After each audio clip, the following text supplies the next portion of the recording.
네, 반갑습니다. 오늘 또 이렇게 함께 예배를 드릴 수 있어서 감사합니다. 오늘은 성찬식이 있는 날입니다. 예, 우리 다 같이 묵상으로 다 같이 일어나셔서 묵상으로 기도하심으로 예배를 시작하겠습니다. 내가 진실로 진실로 너에게 이르노니 인자의 살을 먹지 아니하고 인자의 피를 마시지 아니하면 너희 속에 생명이 없느니라.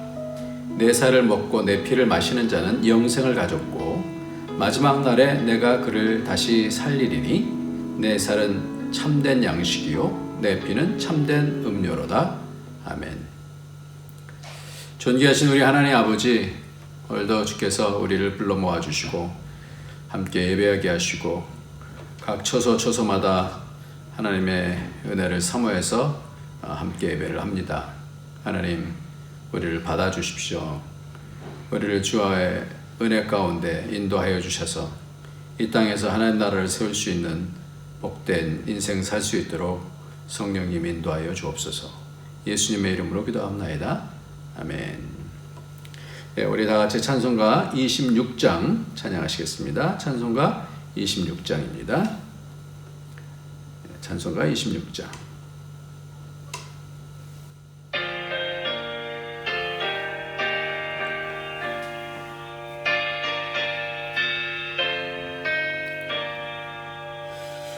구세주를 아는 이들 찬송하고 찬송하세.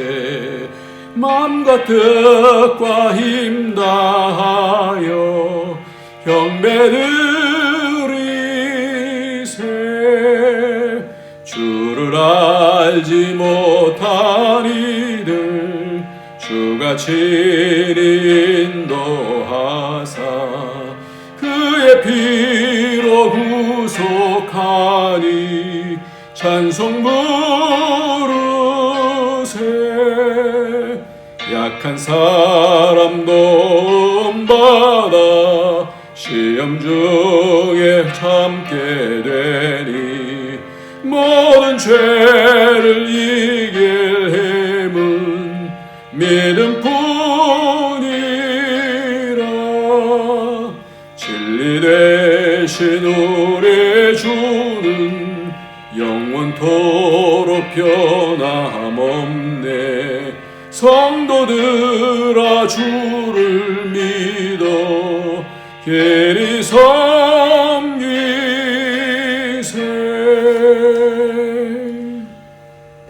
아멘. 이 시간에 우리 다 같이 회개하는 기도를 하나님께 올려드립니다. 회개는 우리에게 죄와 권세와 죄의 권세와 사망의 권세를 이길 수 있는 유일한, 이 땅에서의 유일한 길입니다.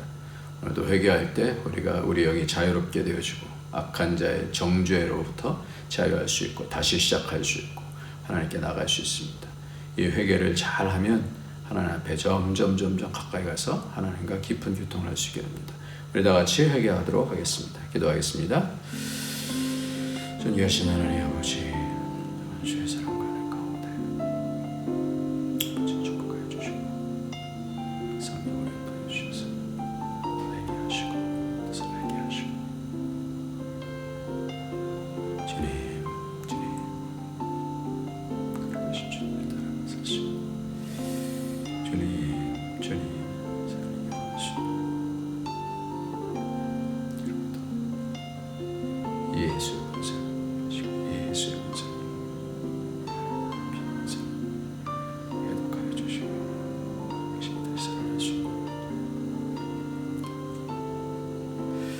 고마우신 하나님, 예수의 피의 권세는 우리의 양심을 다시 살리고 우리의 영을 다시 살려서 하나님께 가까이 가게 하는 줄 믿습니다.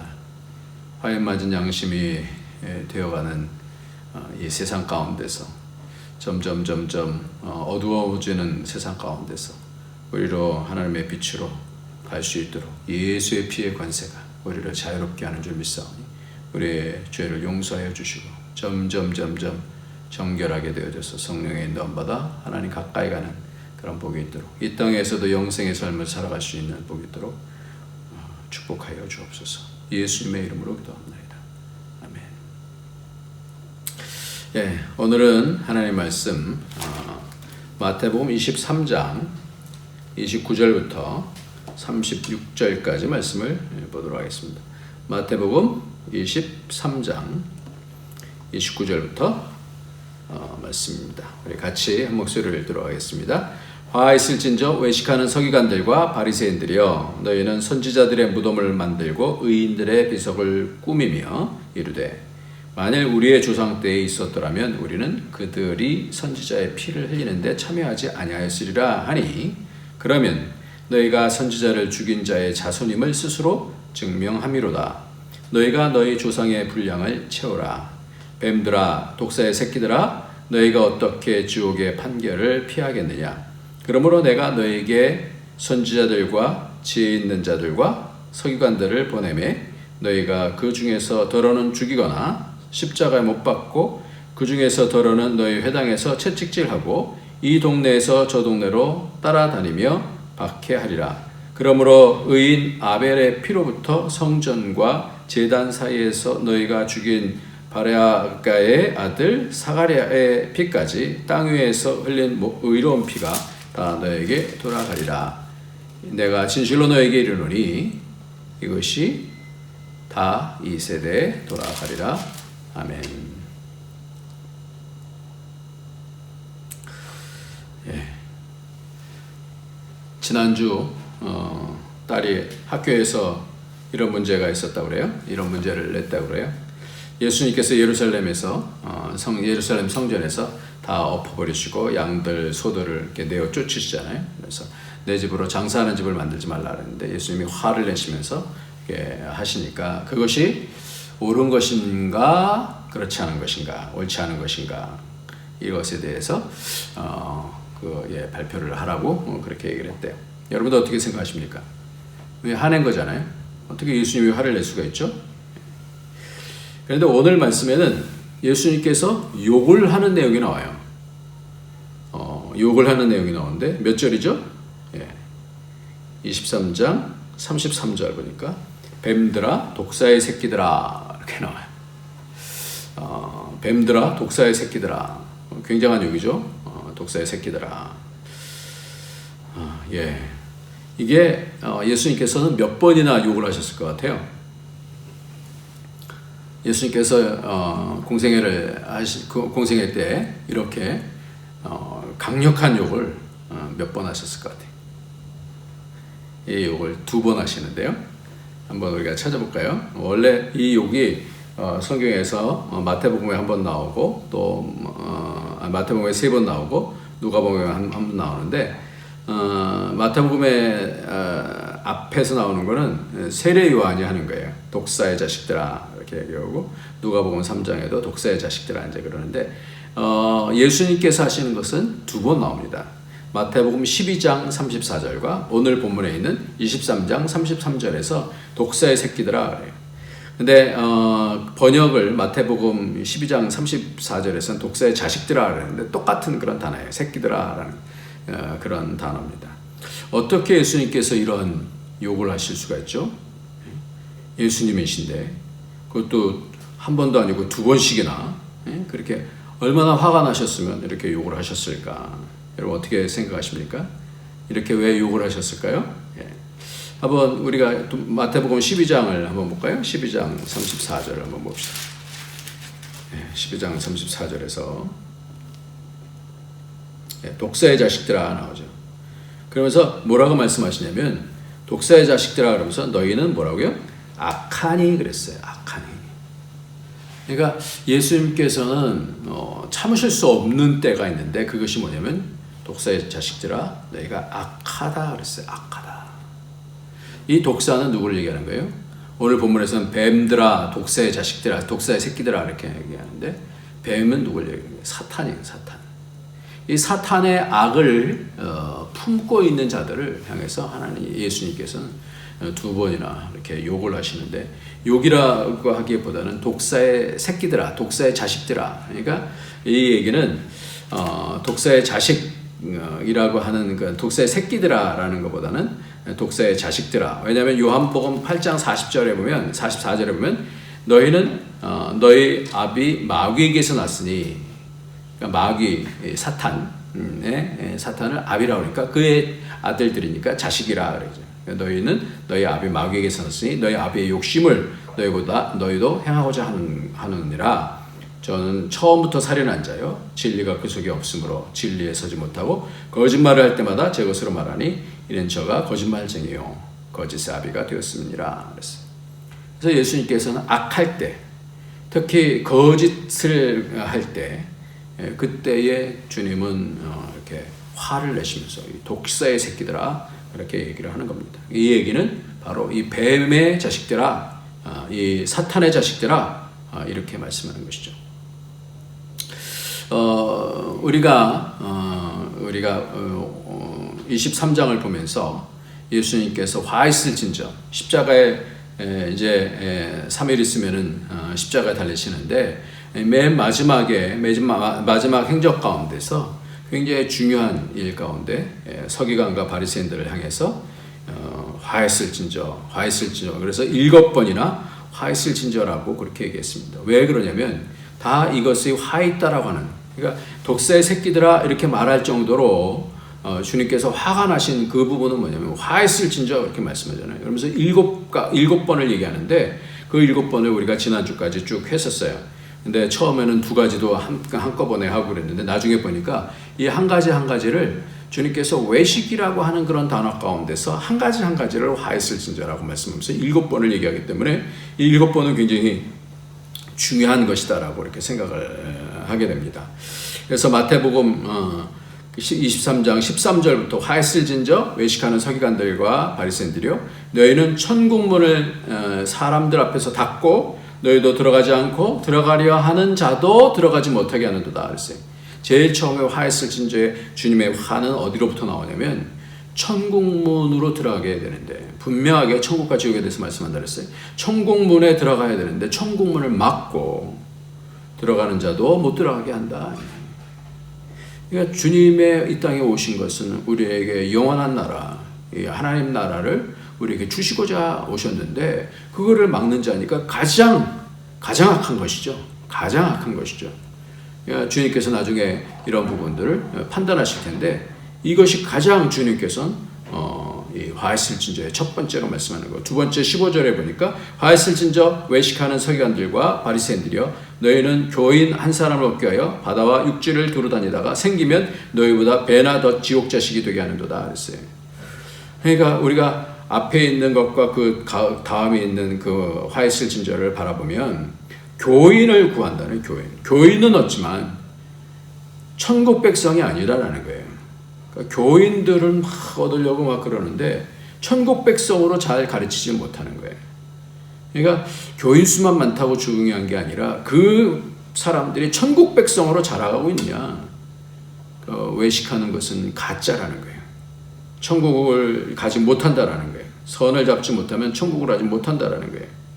세 번째로 화있을진저는 화있을진저 16절에 눈먼 인도자여 너희가 말하되 누구든지 성전으로 맹세하면 아무 일 없거냐 성전에 금으로 맹세하면 지킬지라 한도다 그랬어요.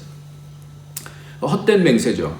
그러니까 그 하나님의 마음을 잡고 하나님의 인격을 잡아야 되는데 하나님께서 중요하게 생각하시는 것을 붙잡아야 되는데 인격적인 하나님을 모르게 되어지면 사람들이 중요하게 생각하는 외적인 것을 치중하게 되는 거예요. 그럼 하나님을 놓치게 되는 것이죠. 그래서 형식을 많이 행하면 된다라고 하는 그런 착각 속에 빠지게 됩니다. 그것이 주님께서 화가 나는 거예요. 주님 하나님 가까이 가요. 원래 구원이라는 게 영생이라는 것이 하나님과 그의 보내신 예수 그리스도를 아는 것이잖아요. 그러니까 예수 그리스도를 교회를 다니는데도 불구하고 점점 하나님을 모른다. 그건 말이 안 되는 것이죠. 그래서 주님께서 화가 나신 것이 바로 그런 부분들을 말씀하고 있습니다. 그래서 이 맹세에 대한 부분을 아주 길게 이렇게 말씀하시고 계시고 네 번째로는 그 11조에 대한 부분을 얘기하시면서 뭐라냐면 화있을진저 23절 말씀에 화있을진저 외식하는 서기관들과 바리새인들이여 너희가 박하와 회향과 근처의 11조는 드리되 아주 자세한 것, 세심한 것까지도 11조는 드리는데 율법의 더 중한 바 정의는 뭐라 그랬어요? 심판이라 그랬어요. 긍휼과 믿음은 버렸도다 그랬어요. 긍휼 없는 심판이 있다라고 야고보서는 그렇게 말씀하죠. 그런 하나님 앞에서의 그런 삶, 긍휼과 믿음으로 사는 삶, 이거는 놓쳤다라는 거예요. 하나님의 심판 앞에서의 사는 삶을 놓친 부분에 대해서, 그래서 이것도 행하고 저것도 행해야 된다라고 말씀하시면서 형식뿐만 아니라 우리가 드리는 어떤 삶의 어떤 모양뿐만 아니라 내적인 그런 정신까지, 내적인 그런 하나님의 의까지도 분명하게 잡고 가야 된다, 이렇게 말씀하고 있습니다. 그러면서 우리가 4번까지 그렇게 얘기했고, 마지막 3번은 하나님께서 우리에게 특별하게 눈을 열어주셔서 이것이 바로 잔과 대접, 그리고 보인다라는 것, 그리고 자랑한다라는 이것 세 가지를 통하여서 이것이 바로 율법의 핵심인 먹음직도 하고 보암직도 하고 지혜롭게 할 만큼 탐스럽기도 하다. 그래서 육신의 정욕과 안목의 정욕과 이생의 자랑이라는 것을 통하여서 그렇게 우리가 확인을 했었습니다. 그래서 율법을 잘 분별해야 된다. 율법은 우리로 이 땅에서 하나님 나라의 백성의 법인데, 이 법을 가지고 법을 잘 알면 알수록 이 법의 법꾸라지가 될 수가 있는 그런 부분들이 있기 때문에, 그래서 오늘 말씀을 잘 보면 오늘 본문까지 보면 천국에서 시작해서 지옥의 판결로 끝납니다. 지옥으로 끝나게 되지. 그래서 그것이 다 외식에 대한 부분이에요. 가짜 신앙은 천국에 가지 못한다라는 그런 말씀. 그래서 이것이 아예 안 믿는 것보다 더 주님께서, 안 믿는 사람들은 뭐 어떻게 할 수가 없죠. 그 사람들에게는 믿을 수 있도록 그렇게 권면하고 해야 되지만, 믿는다라고 얘기하면서 외식하는 것, 가짜 신앙, 이거를 주님께서는 가장 화가 나는 거예요. 왜냐하면 자기도 못 들어갈 뿐만 아니라 딴 사람들이 보고 저렇게 신앙생활을 하면 되는구나 라고 착각을 하게 한다는 거죠. 이것이 가장 악하다는 거예요. 이것이 악하다는 거예요. 이것이 사단의 마음이 그 안에 들어가서, 사단의 그 괴계가 들어가서, 사단의 속임수가 들어가서 그렇게 된다는 그런 말씀입니다.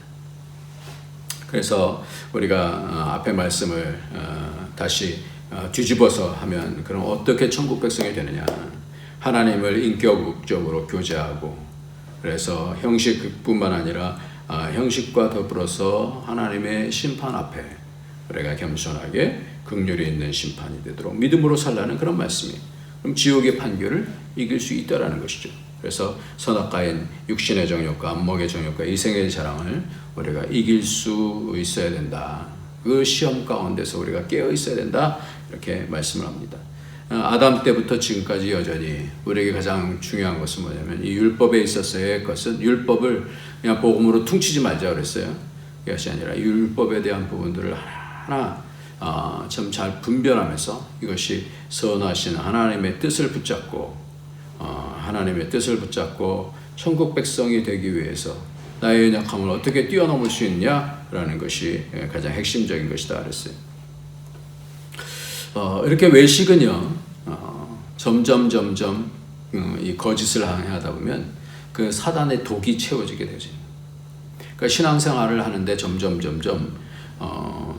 그 성품이 그 하나님을 닮아가지 못한다, 하나님의 형상이 되지 못한다. 그럼 이거는 굉장히 심각한 것이 되는 거죠. 그 결과가 쌓인다. 선은 쌓인다 그렇기 때문에 독새의 새끼들아, 이렇게 말씀하는 것은 사단의 영향력을 계속해서 받게 되는 것을 말씀합니다. 그래서 그렇게 될 때 결국은 지옥의 판결을 받는다라고 주님께서는 안타까워하시면서 그렇게 말씀하시는 것입니다. 그러니까 결국은 하나님을 섬긴다 하면서도 그 결과는 사탄을 따를 수 있기 때문에 정말 분별을 잘해야 돼요. 이 땅을 살면서 정말 분별을 잘해야 돼요. 정말 하나님의 말씀이 뭔지 다시 찾아보고 또 다시 찾아보고 그래야지. 자신은 하나님을 섬긴다라고 막 그러면서 많은 사람들이 막 대단하다 그러는데, 결국은 하나님 앞에 갔을 때 내가 너를 안 적이 한 번도 없다. 그럼 어떻게 되겠어요? 그럼 자기도 속는 거죠. 그래서 우리가 예수님께서 십자가에 달리시면서 말씀하는 이 부분을 잘 마음에 새겨야 될 줄 압니다. 그러면 어떻게 하면 실전 가운데서 우리는 이 부분을 감당하기가 쉽지 않잖아요. 분별하기도 쉽지 않잖아요. 세상 유혹 가운데서 이겨나가는 것이 늘 우리가 자주 얘기하는 것이 육신이 약함으로 마음은 온유로되 육신이 약하다 이렇게 얘기하면서 또 지나가잖아요. 그냥 나 못했어요. 나 하려고는 마음이 있었는데 육신이 약해서 못했어요. 그러면 그냥 그 지나갈 수 있는 어떤 변명이 되지 않습니까? 근데 하나님의 판단도 그러실까라는 거예요. 하나님은 그냥 그래 내가 다 용서해 줄게. 뭐 너 약한 거 다 알아. 뭐 이렇게 가실까요? 아니라는 것이죠. 이 부분은 싸워야 되는 거예요. 그래서 아주 극심하게 싸운 것이 로마서 7장에 보면 사도 바울이 이 분별 가운데서 율법은 선한 것인데 내 속에 악한 것이 있어서 나는 원하지만 그것이 안 되는 거예요. 그러다가 8장으로 탁 넘어가기 전부터 그리스도 예수 안에서 이렇게 말씀해요. 한번 찾아봅시다. 이 부분의 싸움은요, 우리 성도들의 모든 싸움이 돼야 되는 거예요. 그래서 로마서 7장 마지막을 보게 되면 이렇게 돼요. 맨 마지막에 24절 25절을 같이 읽겠습니다. 오라 나는 공고한 사람이로다. 이 사망의 몸에서 누가 나를 건져내랴. 우리 주 예수 그리스도로 말미암아 하나님께 감사하리로다.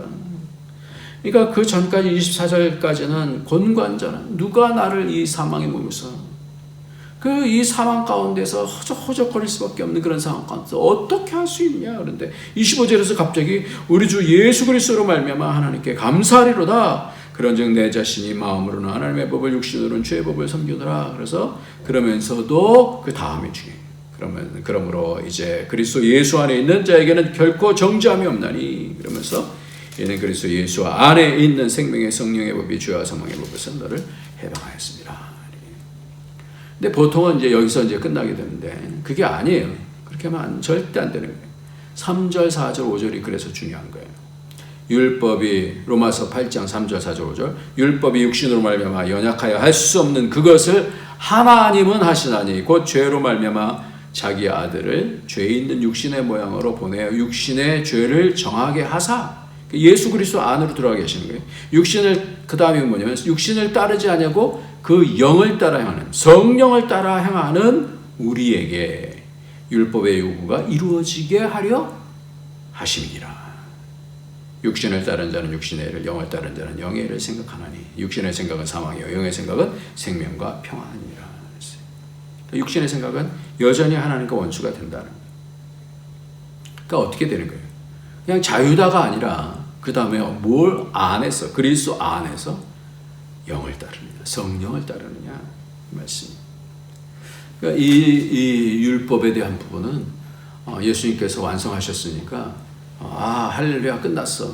제가 지난주에 목사님들이랑 같이 어디 이렇게 갔다 왔는데 그렇게 얘기를 하는 거예요. 이제 예수님은 율법에 완성하신 거 아니에요?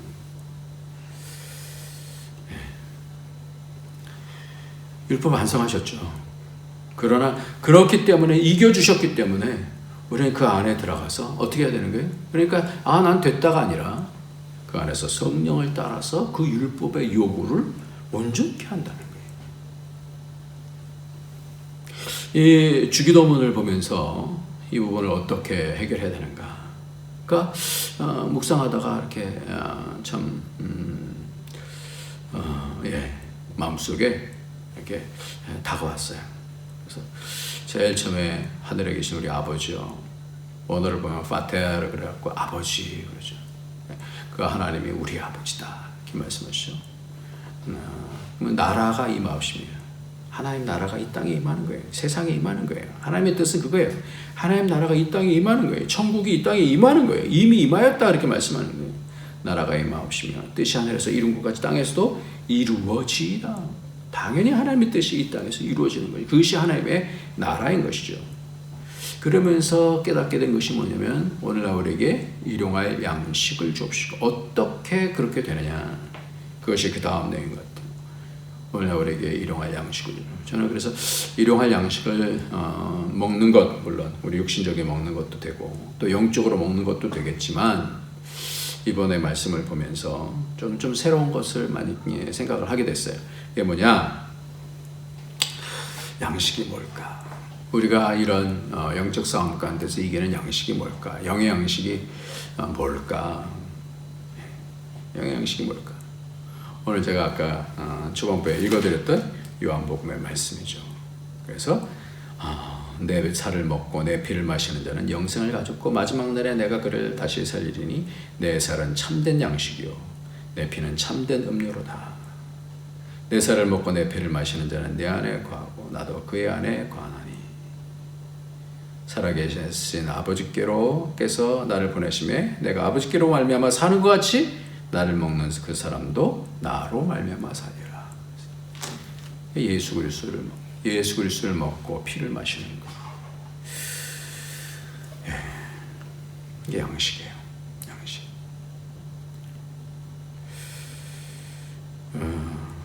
그래서 우리가 우리에게 죄진 자를 사하여 준 것 같이 우리 죄를 사하여 줍시고 용서에 대한 부분이 그래서 또 중요하고 악에서 다만 악에서 구하옵소서. 악에서 구원. 이 세상에 있는 악들에서 구원하여 주옵소서. 그러면서 나라와 권세 영광이 아버지께 영원히 싸움나이다. 이렇게 주기도문이 되는데 이 주기도문이 굉장히 중요한 하나님께 가는 그런 길이구나.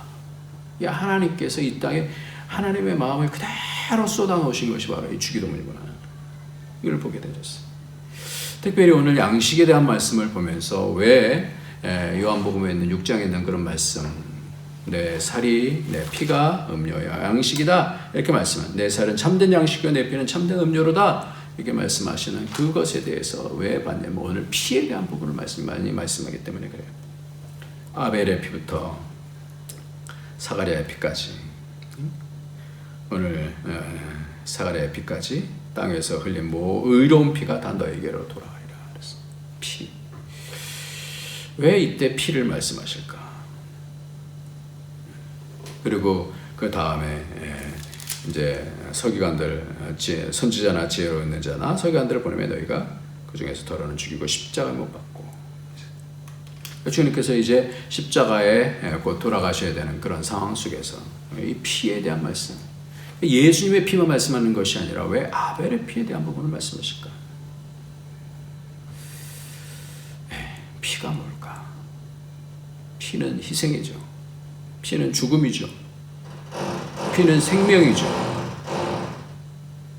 선악과의 시험의 결국은 정령 죽으리라는 거잖아요. 어떻게 그 죽음을 이기느냐 하는 것이 인생의 가장 큰 숙제 아닙니까? 피 흘림이 도대체 뭘까? 이 피가 뭘까? 피는 죽음이고 생명인데 희생인데 어떻게 아벨은 그 형 가인과의 싸움에서 어떻게 이기느냐라는 거죠. 그게 아벨에게 있어서는 율법이었었어요. 어떻게 믿음으로 이기느냐, 어떻게 선을 붙잡고 행하느냐, 그게 믿음이다라고 그렇게 말씀을 드렸잖아요. 선행이 믿음이라고 그랬죠. 믿음이 선행이라고 그랬죠. 하나님을 붙잡는, 세상에서 말하는 선행이 아니라고 그랬어요. 하나님을 붙잡고 행하는 것. 그래서 믿음은 증거가 있는 삶을 살았죠. 그런데 피가 있어요. 피. 아벨의 피라 그랬어요. 이 싸움이에요. 희생하는 거예요. 죽는 거예요.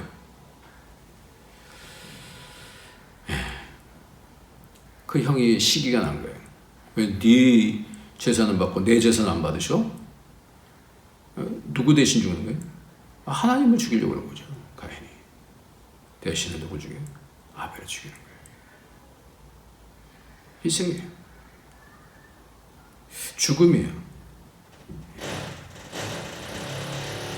그래서 이 세상에서 하나님 나라를 오게 하는 그것이 뭐냐? 그겁니다.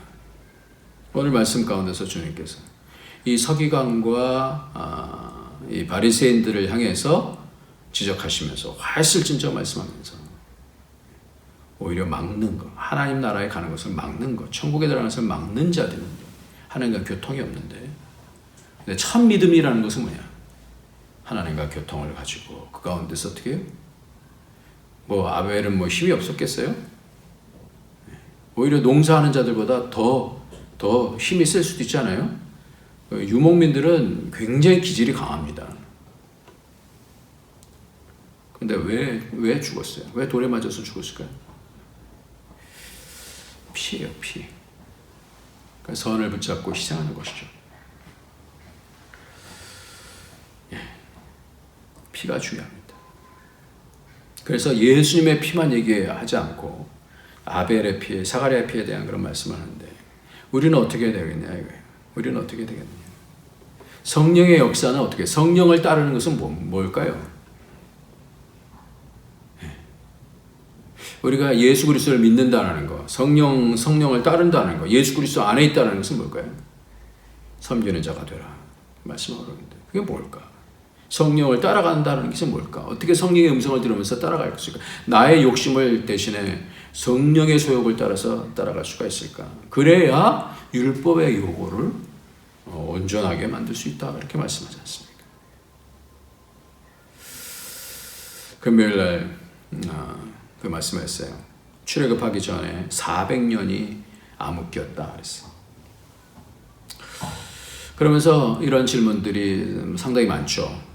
여러 가지 어려움들이 있을 때, 어두움이 왔을 때, 좀 힘든 상황이 왔을 때, 사업이 실패했을 때, 입시가 어려워졌을 때, 등등 여러 가지 상황 속에서 우리에게는 하나님 어떻게 이루실 수 있어요? 그러잖아요.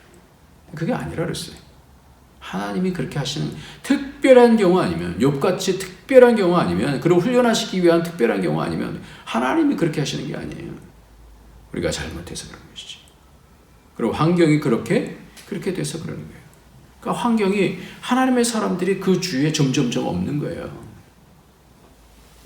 그래서 하나님의 아들들이 세상 속에 빠지면 바로 세상 나라가 된다는 것이 창세기 6장에 있는 말씀이 아니에요. 그 가운데서 그 핍박 가운데서 요셉이 일어나잖아요. 그 형들이 핍박하지 않았어요. 요셉이 일어나서 당신들은 악하게 나에게 행했지만 하나님께서는 그것을 선으로 바꾸사. 모세 같은 경우도 그렇게 말씀을 같이 나눴어요. 모세 같은 경우도 그 산파를 통해서 그 어둠의 땅 가운데서 산파를 통해서 그 부모가 하나님 보시기에 아름다운 그 아들을 바라보면서 생명을 걸고 희생을 하고 아들을 세우는 거죠.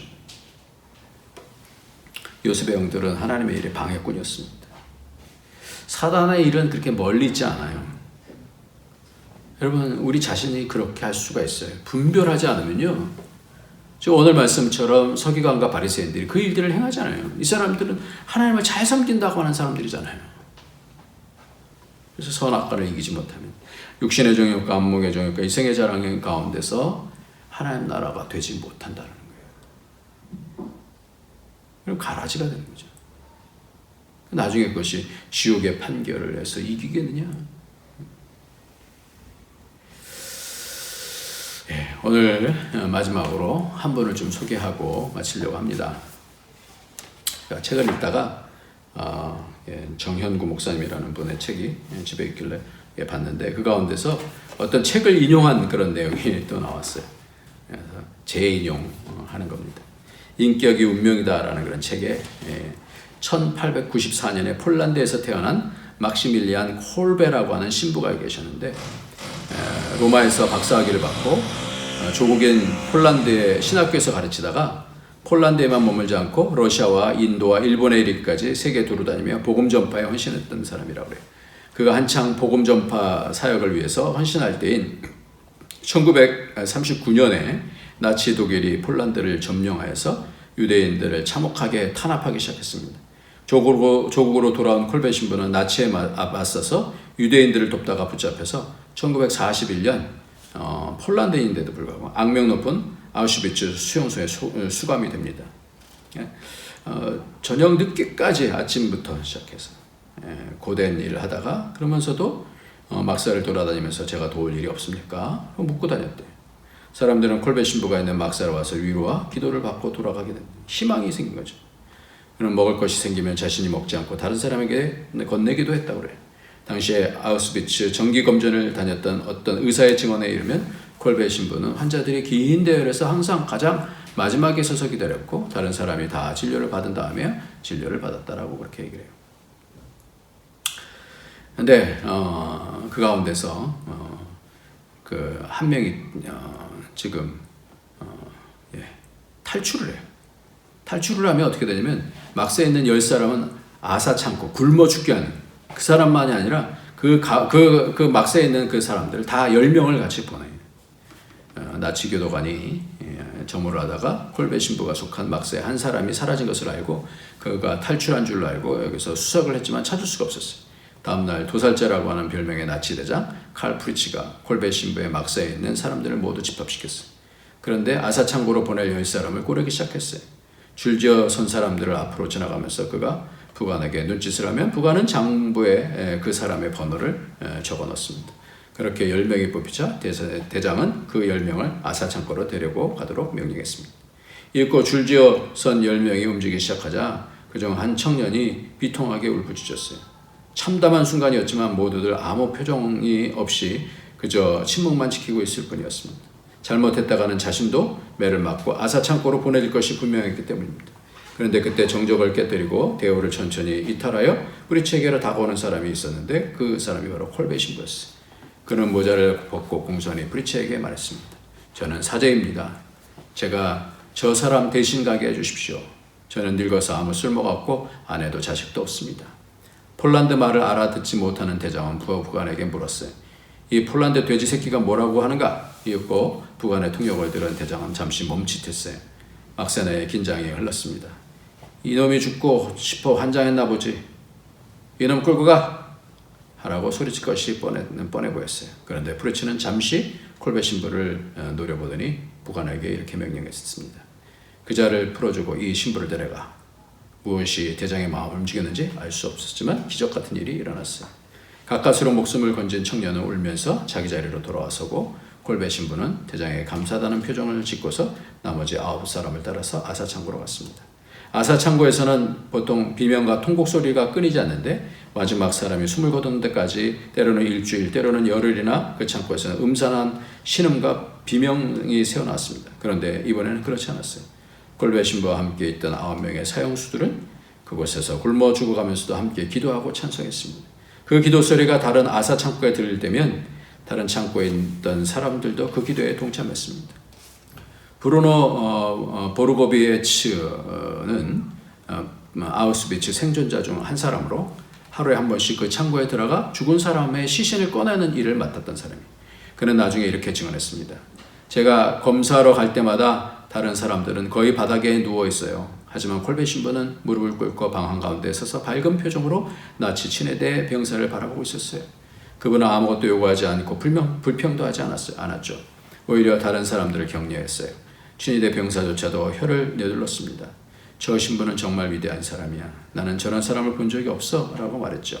그들이 아사창고로 들어간 지 이틀째 되던 날 브리치가 또 다른 10명을 그 아사창고에 보내고 말았습니다. 그는 창고를 비우기 위해서 의사에게 아직 죽지 않고 남아있는 사람들에게 극약 주사를 놓도록 명했습니다. 의사와 브루노와 그 창고의 문을 열었을 때 단 4사람이 살아있었습니다. 3사람은 의식을 잃고 바닥에 누워있고 콜베 신부만 아직 의식을 차리고 있었어요. 그 모습을 목격한 브루노는 후에 이렇게 회상했습니다. 콜베 신부님은 눈을 뜬 채로 벽에 기대어 앉아 계셨어요. 정말 평온하고 빛나는 표정이셨습니다. 의사가 주사기를 들고 다가가자 콜베 신부는 미소를 지었습니다. 그는 잠시 기도하더니 주사를 맞기 위해 왼쪽 팔을 내밀었습니다. 막시밀리안 콜베 신부가 대신 죽음으로 살아난 사람은 프란시스 셰크 가요 브니체크라는 사람이 있습니다. 이 사람은 1995년에 95세를 일기로 세상에 떠났습니다. 그때까지 그는 콜베 신부의 놀라운 사랑을 세상에 전하는 일에 생애를 바쳤습니다. 1971년에 이탈리아의 성 베드로 광장에서는 막시밀리안 콜베 신부를 성자로 축송하는 예식이 있었습니다. 그때 프란시스 셰크는 자기를 위하여 목숨을 버린 친구를 기리는 행렬 맨 앞에 서서 성찬기와 성찬떡을 들고 걸어갔는데 걷는 내내 울었습니다. 물론 이분은 캐톨릭 신부입니다만은 그러나 상관없이 우리가 성경에 보면 이렇게 돼 있어요. 왜 아벨의 피가 소중한가? 왜 우리가 피 흘리는 게 소중한가? 히브리서 12장 4절에는 너희가 죄와 싸우되 아직 피 흘리기까지는 대항하지 아니하고 말씀입니다. 피 흘리는 싸움이 있어야 하나님 나라가 세워진다는 거예요. 이 땅의 원리는 어떻게 해서든지 더 뺏고 더 많이 차지하고 남이 죽든 살든 상관없이 자기의 명예를 지켜내는 것들이 많은 그런 점점 그렇게 많아지는 그런 세상이지만, 그러나 그럴 때 이 하나님의 선을 붙잡고 예수 그리스도의 그 보배로운 피를 얻은 사람들이 이 땅을 살려낼 수 있는, 하나님 나라가 되게 할 수 있는 마지막 희망이 되는 줄 믿습니다. 오늘 잔과 대접을 통하여서 거칠어 번지르게 하는 그런 것이 아니라 진정한 생명을 담으신 그의 피와 그의 살을 먹고 마시면서 우리는 우리의 삶 속에서 어떤 신앙을 해야 되는가라는 생각을 하면서 오늘 우리의 삶 속에 오셔서 우리에게 생명이 되어주신, 양식이 되어주신 그런 우리 주님을 따라서 오늘도 우리를 살려주셨듯이 우리도 이 땅에서 하나님 나라를 오게 하는 그런 일꾼들로 서는 저와 여러분이 되어지기를 예수님의 이름으로 축원합니다. 기도하겠습니다. 존귀하신 하나님 아버지, 우리가 이 땅을 살아갑니다. 이 땅을 살아가면서 진정 예수를 믿는 것이 무엇인지, 예수님께서 우리를 향해서 뭐라고 말씀하실지를 생각하게 됩니다. 주님께서 우리를 맨 마지막 날에 긍휼히 여기시면서 긍휼 있는 심판으로, 긍휼이 있는 자에게는 긍휼 있는 심판으로 심판을 내리실 텐데, 하나님 이 땅에서 점점 희생하고 사랑하고 섬기고 해서 하나님 나라를 오게 할 수 있는, 피 흘리는 것을 두려워하지 아니하는 그런 하나님이 기뻐하는 그런 인생을 살아갈 수 있도록 우리에게 용기를 허락하여 주시고 믿음을 허락하여 주시고 하나님의 아가페를 부어 주셔서 성령을 따르며 선을 붙잡고 승리해 나갈 수 있는 그런 복이 있도록 축복하여 주옵소서. 예수님의 이름으로 기도합니다.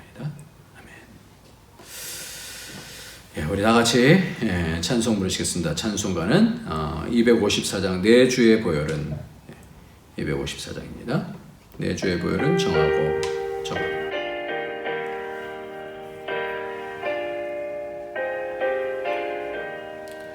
내 주의 보혈은 정하고 정하다.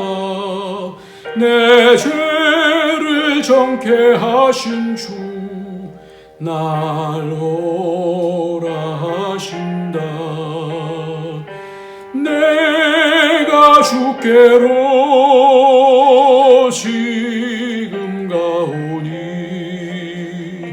십자가의 보혈로 날 씻어주소서. 약하고 추해도 주께로 나가면 힘 주시고 내 추함을 곧 씻어주시네. 내가 주께로 지금 가오니 십자가의 보혈로 날 씻어주소서. 날 오라 하심은 온전한 믿음과 또 사랑함과 평안함 다 주려 함이라. 내가 주께로 지금 가오니 십자가의 보혈로 날 씻어주소서. 큰 죄인 복받아 살 길을 얻었네. 한없이 넓고 큰 은혜 베풀어 주소서. 내가 주께로 지금 가오니 십자가의 보혈로 날 씻어주소서. 그 피가 맘속에 큰 증거 됩니다. 내 기도 소리 들으사 다 허락하소서. 내가 주께로 지금 가오니 십자가의 보혈로 날 씻어주소서.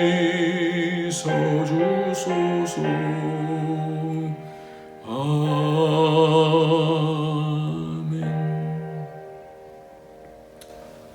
하나님, 우리가 지금 예물을 드립니다. 그러나 우리의 예물뿐만 아니라 우리의 삶을, 사랑을, 희생을 받고 싶어 하시는 우리 주님이신 줄 압니다.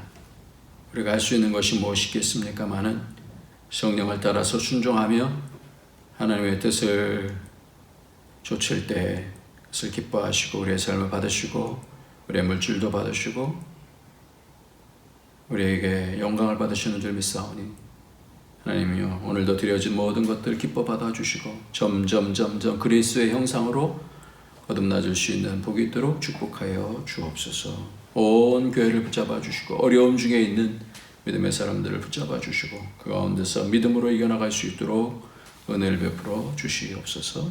예수님의 이름으로 기도합나이다. 아멘. 이제는 우리 주 예수 그리스도의 무한하신 은혜와 독생자 아낌없이 주신 하나님의 그 크신 사랑과 성령의 교통, 교제, 충만 인도하심이 오늘도 예수 그리스도 안에서 성령을 쫓아 행하길 원하는 모든 주의 권속들 머리 위에, 그 가정에, 그 하는 모든 일들 위에, 우리 북경 안디옥 교회 위에, 이 땅에 있는 하나님 나라 위에 이제로부터 영원토록 함께 있을지어다. 아멘.